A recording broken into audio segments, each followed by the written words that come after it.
여기는 미국의 어떤 가정집. 한국에서 한 달 살고 왔던 한 여성이 집으로 돌아왔다. 집안에 있던 가족들이 모두 깜짝 놀라기 시작한다. 이내 이 여성이 가족들에게 무슨 말을 하자 가족들은 정말 깜짝 놀라는데요. 도대체 이 여성이 무슨 일을 겪었던 건지 한번 알아보러 가볼까요? 시작하기 전에 구독과 좋아요 부탁드립니다. 안녕하세요. 저는 미국에서 대학교를 다니고 있는 20대 초반의 평범한 여대생 아멜리아입니다. 저는 어렸을 때부터 성인이 되면 꼭 하고 싶은 것이 있었는데요. 바로 1년에 한 번씩은 해외로 나가서 많은 경험을 쌓는 것이었죠. 이제 대학생이 되어서 그 경험을 쌓고 싶었어요. 그래서 올해 겨울방학에는 해외여행을 아시아 쪽으로 가볼 생각을 했었어요. 어디를 갈까 고민하던 중 예전부터 일본이라는 나라가 너무 궁금했어요. 이번 겨울방학에는 일본에서 한 달 살기를 계획했죠. 한 달 동안 여행을 하려면 여행 비용도 만만치 않았는데 그 돈을 모으기 위해서 아르바이트를 하기로 했어요. 마침 운 좋게도 제가 사는 집 앞에 있는 대형마트에서 아르바이트 구인 공고를 걸었더라고요. 가까운 곳에서 하기 쉬운 아르바이트라서 잘 됐다 싶었어요. 망설일 이유가 없었죠. 바로 다음날 마트에 달려가서 면접을 봤답니다. 처음 맡겨진 업무는 상품 진열이었어요. 저는 과자 코너를 담당하게 되었죠. 처음엔 상품을 예쁘게 늘어놓는 것이 쉽지 않더라고요. 그런데 점차 요령이 생기면서 속도가 붙기 시작했어요. 그리고 과자 진열대를 관찰해보니 재미난 사실을 발견할 수 있었어요. 보통 과자들은 진열해 놓으면 며칠에서 길게는 일주일 정도면 모두 팔려나가더라고요. 너무 궁금해서 그 과자가 어떤 건지 알아봤죠. 정체는 바로 오감자라는 과자였어요. 처음엔 일본 과자인가 했는데 한국에서 파는 과자라니 순간 깜짝 놀랐어요. 저희 매장에서 이렇게까지 불티나게 팔리는 과자는 한국 과자가 처음이었던 것 같아요. 매일 오감자를 채우다 보니 저도 모르게 호기심이 생기기 시작했어요. 도대체 이 작은 과자가 어떤 매력이 있길래 이토록 많은 사람들이 사가는 건지 너무 궁금했죠. 궁금증을 참을 수가 없어서 결국 매대에 진열하기 전에 점심시간을 이용해서 오감자를 하나 샀어요. 오감자를 뜯는 순간 먼저 은은한 감자향이 코끝을 자극하더라고요. 한 조각을 입에 넣어보았죠. 그러자 고소하면서도 짭조름한 맛이 혀끝에서 살살 녹는 거 아니겠어요. 바삭한 식감도 최고였죠. 한번 맛보기 시작하니 자꾸만 손이 가는 거예요. 마치 프링글스처럼 계속 집어먹게 되는 중독성 있는 과자였죠. 그렇게 정신없이 몇 조각을 먹어치웠는데 순식간에 한 봉지가 사라지더라고요. 이렇게 맛있는 한국 과자가 있는 줄은 미처 몰랐어요. 아무튼 오감자의 매력에 흠뻑 빠져버렸답니다. 직접 먹어보고 나니 그 인기 비결을 실감할 수 있었죠. 이렇게 금방 먹어치울 줄 알았다면 10봉지 정도는 샀어야 하는데 괜히 소심하게 한 봉지만 산 게 너무 후회되더라고요.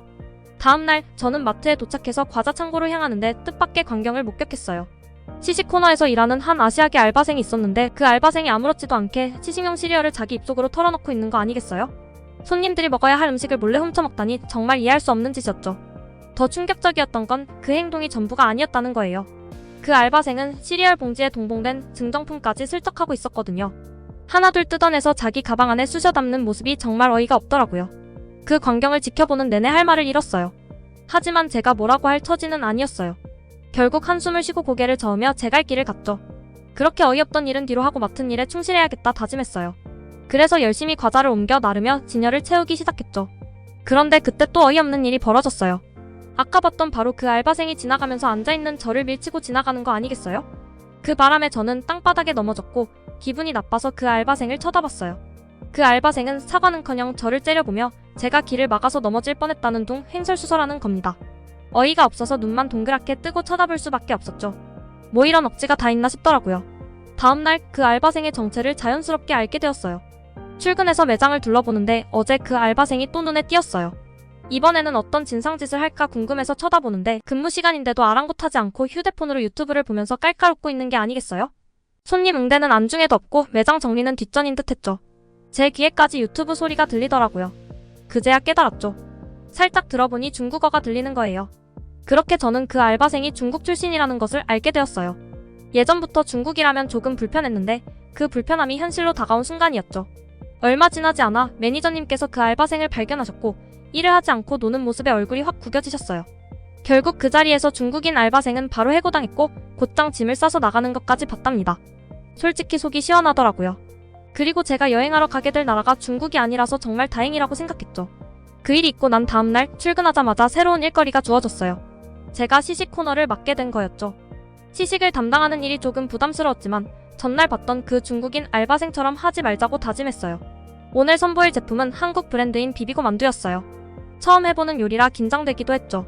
포장지에 적힌 조리법을 유심히 읽고 그대로 따라했어요. 그런데 만두를 굽기 시작하자 뭔가 잘못됐다는 걸 직감했어요. 만두가 새카맣게 타버렸고 손님들의 반응은 좋지 않았죠. 그때 옆자리에서 치즈 시식을 담당하던 한 동양인 알바생이 저에게 다가왔어요. 그는 자신을 한국에서 온 서연이라고 소개하며 만두를 잘 구울 수 있는 노하우를 알려주겠다고 했어요.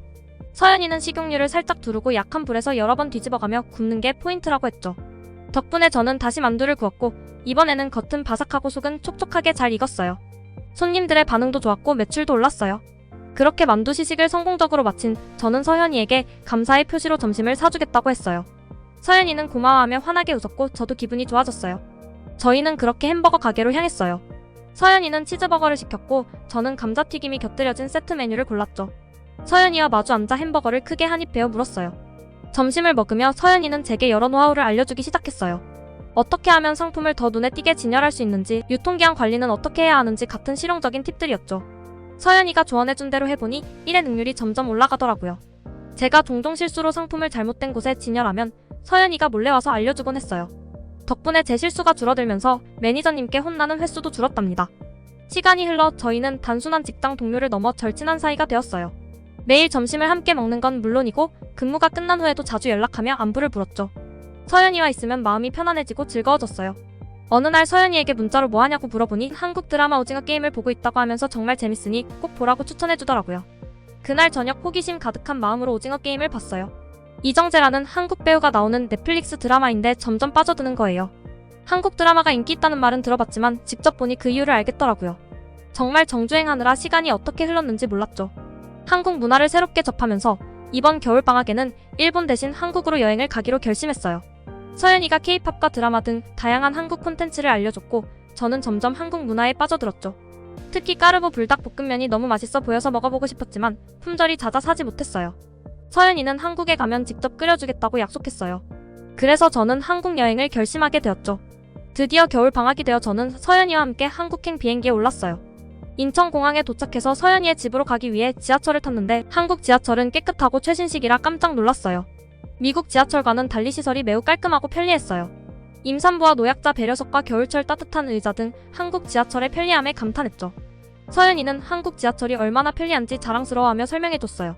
지하철에서 내려 집에 도착했을 때는 넓고 깔끔한 아파트에 놀랐어요.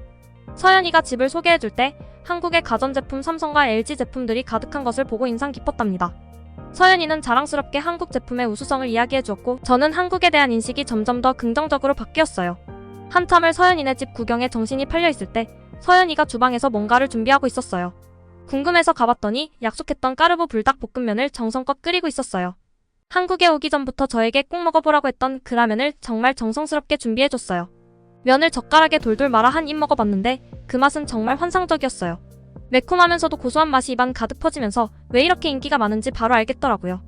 한국 여행 첫날부터 이렇게 특별한 경험을 하게 되다니 정말 한국에 오길 잘했다는 생각이 들었어요. 한국의 다양한 문화를 더 많이 경험하고 배우고 싶어졌어요. 한국에서의 겨울 방학이 앞으로 얼마나 더 재미있고 흥미로울지 기대되었답니다. 다음날 서연이는 저에게 추천할 곳이 있다며 따라오라고 했습니다. 저는 서연이가 추천하는 곳이라면 무조건 좋을 거라 생각하고 주저하지 않고 따라갔죠. 그런데 도착한 곳이 정형외과 병원이어서 당황했어요. 여행 중에 병원에 갈 생각은 전혀 못했거든요. 저는 당황해서 서연이의 손을 잡고 병원 밖으로 나왔고 왜 병원에 왔냐고 물어보니 서연이는 예전부터 제가 뒷목을 잡고 아파하는 걸 봤고 그게 마음이 아팠다고 했어요. 한국에 오면 꼭 병원에 데려가야겠다고 생각했다고 하더군요. 사실 저는 치료비 낼 여유가 없어서 미국에서는 병원에 가보지도 못했어요. 미국에서는 잠깐 진료받아도 큰 비용이 드니까요. 그래서 서연이에게 사정을 얘기했는데 이번 치료비는 자신이 내겠다고 하면서 꼭 한번 받아보라고 했어요. 진심 어린 설득에 결국 저는 진료를 받기로 했습니다. 다행히 의사 선생님이 영어를 잘하셔서 진료 과정이 수월했고 꼼꼼하게 검사한 결과 거북목 증후군이 심각한 단계라고 하셨어요.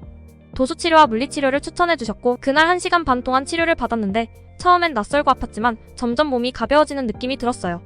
치료가 끝난 후 서연이가 치료비를 결제했는데 진료와 치료를 다 받았는데도 미국에서 받는 진료 비용만큼도 안 나와서 놀랐어요. 한국은 의료보험이 잘 되어 있어 치료비 부담이 적다고 설명해줬죠. 기왕 한국에서 치료해서 완치하고 가는 게 어떻겠냐며 권유했어요. 한국에서의 도수치료는 증상 완화뿐 아니라 재발 방지에도 도움이 되고 바른 자세와 운동 방법도 알려주니 꾸준히 노력하면 미국 돌아가서도 거북목 증상 없이 지낼 수 있다고 했어요. 서연이의 진심 어린 걱정 덕분에 저는 치료를 받기로 마음먹었어요. 한국에서의 저렴한 병원비를 보면서 열심히 치료를 받아 목 건강을 되찾아야겠다고 생각했어요. 한국에서 거북목 치료를 받으며 지낸 날들은 매일 새롭고 흥미로웠습니다. 낯선 문화에 적응하는 것은 쉽지 않았지만 서연이가 많은 도움을 줬어요. 어느 날 한식의 진수를 보여주겠다며 저를 한 식당으로 데려갔습니다. 메뉴는 묵은지 김치찜이었죠. 처음 듣는 음식이라 조금 긴장했지만 믿고 따라갔어요. 자리에 앉아 주문을 기다리는데 반찬이 하나둘 나오기 시작하더니 5개가 넘는 반찬들이 나왔어요.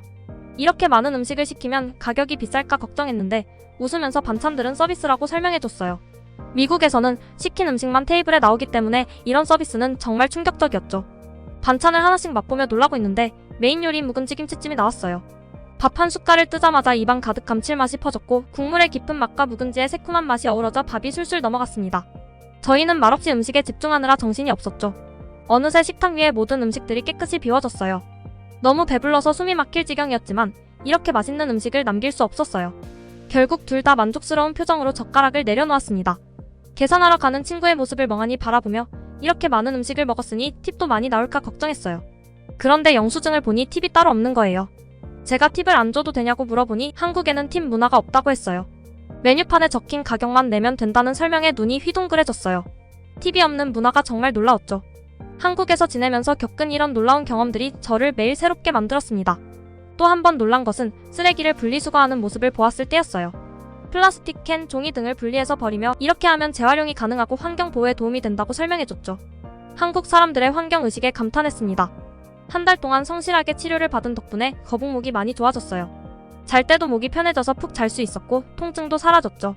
미국으로 돌아가는 비행기에서 서연이에게 진심으로 고맙다고 했어요. 한국 친구 서연이 덕분에 오랫동안 저를 괴롭히던 고질병이 해결된 거니까요. 가족들도 제 모습을 보고 놀라워했어요. 오빠는 자신도 거북목을 고치러 한국에 가겠다고 했어요. 한국에서 살 수 있는 방법을 찾아보겠다는 새로운 꿈도 생겼답니다. 한국에서 살게 된다면 어디에 사는 게 좋을까요? 오늘은 한국을 사랑하게 된 아멜리아의 이야기였습니다. 다음은 더 좋은 이야기로 찾아뵐게요.